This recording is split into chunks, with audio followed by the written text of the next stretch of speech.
প্রথমবারের মতো বানিয়ে নিলাম চমচম মিষ্টি। খেতে কিন্তু খুবই ভালো হয়েছে, খারাপ হয়নি। এখানে 1 কেজি দুধের ছানা নিয়েছি, ভালোভাবে ম্যাশ করে নিয়েছি। সাথে দিলাম 1 চামচ চিনি, 1 চামচ আটা দিয়ে ভালোভাবে ম্যাশ করে নিয়েছি। তারপরে পছন্দের শেপ করে নিলাম।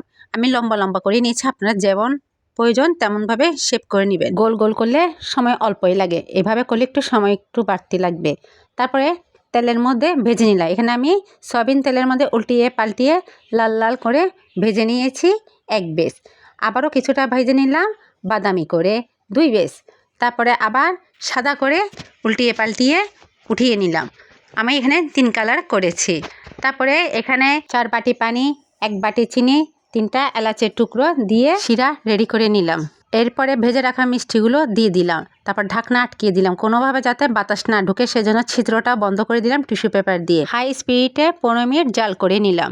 4-5 ঘন্টা শিরার মধ্যে রেখে দিলাম। শিরাটা পাতলা হতে হবে, ঘন হলে শিরা ভিতরে ঢুকবে না।